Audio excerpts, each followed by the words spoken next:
शिक्षक आन्दोलनमा बल्छी धुर्बेले बदम बेच्दै है त हेर्नुहोस् त शिक्षकहरू किन्न खोज्दै यहाँ सुटिङ भइरहेछ।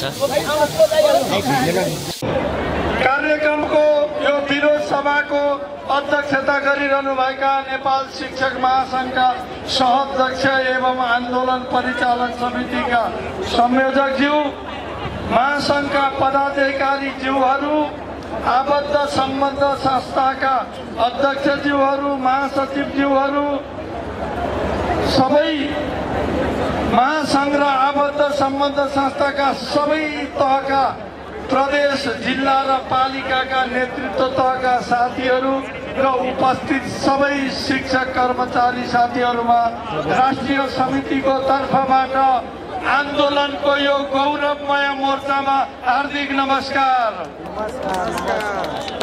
आदरणीय साथीहरू, यो आन्दोलनको गौरव, यो आन्दोलनको ऊर्जा तपाईको उपस्थितिले बढाएको छ। हाम्रो ताकत, हाम्रो मनोबल तपाईको उपस्थितिले बढाएको छ।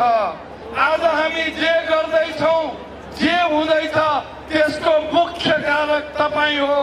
त्यसैले तपाईहरू सबैप्रति म आभार प्रकट गर्न चाहन्छु।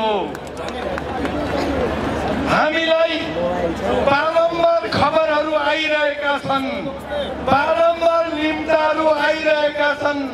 हाम्रा लागि खाजाको पनि व्यवस्था हुँदैछ रे, पानीको पनि व्यवस्था हुँदैछ रे। तर अहिलेको महासङ्घको नेतृत्व, आबद्ध सम्बन्ध संस्थाको नेतृत्व, हामी विगतका सहमति सम्बोधन हुने अग्रगामी ऐन खोजिरहेको छ।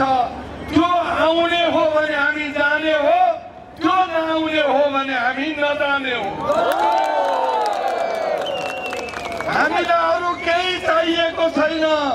कोही भन्दैछन् यतिवटा माग पुरा हुन्छ रे, यति बुदाको पास हुँदैछ रे, कति बुदाको छ, के माग्छ, हामीलाई कुनै सरोकार छैन। आज हामी कुनै माग तेर्सेर पनि आएका छैनौँ। विगतमा गरेका सबै सहमति सम्बोधन हुने अग्रगामी विद्यालय शिक्षा ऐन चाहियो भनेर आएका छौँ। जम्मा जम्मी एउटा कुरा उठाएको छौँ, या त हामी सकेनौँ भने हामी शून्यमा फर्कौँला, तर यो लडाइँ हामी फाइनल गरेर जान्छौँ। के जित्छौँ, कुनै सहमति हुँदैन। मलाई अचम्म लाग्छ, हामीले आन्दोलन सुरु गर्दा पत्रकार सम्मेलन गऱ्यौँ। पत्रकार सम्मेलनकै दिन बेलुका केही जानिफकारहरूले लेखे, महासङ्घले के आन्दोलन गर्छ, आन्दोलन थालेको भोलि कि पर्सि एउटा कागजमा सही गर्छ, छोडिदिन्छ। त्यसो भन्दै थियो, त्यो पनि पढे, तिनको मूर्खताप्रति हाँसे, तिनलाई सलाम गरे, माफ दिए। त्यसपछि आज तिनै मान्छे भन्दैछन् किन वार्ता नगरेको, किन आन्दोलन नटुङ्ग्याएको, कति लामो आन्दोलन चलाएको। मलाई हाँस उठ्छ। उनीहरूको स्ट्यान्डर्ड के हो, उनीहरूको अडान के हो? आन्दोलन नगर्ने कि गर्ने प्रश्न भएर आउन पनि म चेतावनी दिन चाहन्छु। हाम्रो धारणा स्पष्ट छ, हामी लहरमा आन्दोलन गरिरहेका छैनौँ, हामी लहरमा आन्दोलन गरिरहेका छैनौँ। अघिल्लो दिन घोषणा गरेर भोलिपल्ट काठमाडौँ आएका पनि हामी होइनौँ। धेरै महिना अगाडि हामी यो मितिबाट काठमाडौँ आउँदैछौँ। त्यो भन्दा अगाडि ऐन बनाइदिनुहोस्, उपसमिति बनाइदिनुहोस्, छलफल गर्नुहोस्, टुङ्ग्याइदिनुहोस् भनेर सबै सरकार पक्षसँग हामीले अनुरोध गरेका थियौँ, भेटघाट गरेका थियौँ। हामी काठमाडौँमा नआएसम्म उहाँहरूको कानमा बतास छिरेन। अहिले रोएर कुनै अर्थ छैन, अहिले पछुतो गरेर कुनै अर्थ छैन। मान्छेहरू कुरा गर्दैछन्।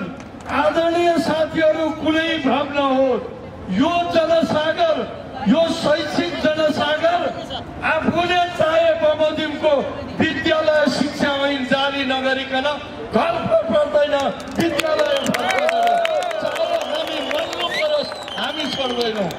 त्यसैले आदरणीय साथीहरू, फेसबुकमा लेख्ने फेसबुकका कुरा नपत्याउनुहोस्।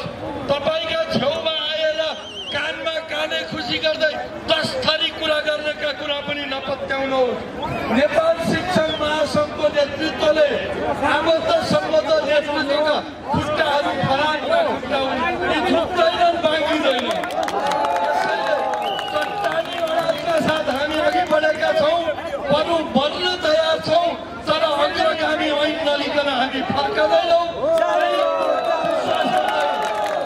जति समय भए पनि, जति कष्ट भए पनि आन्दोलनको मोर्चामा संयमित भएर अनुशासित भएर लागिरहन यहाँलाई आग्रह गर्दै आजसम्मको यहाँको यो अमूल्य योगदानका लागि, सहभागिताको लागि, प्रतिबद्धताका लागि धन्यवाद दिँदै आफ्नो भनाइ यही समाप्त गर्दछु।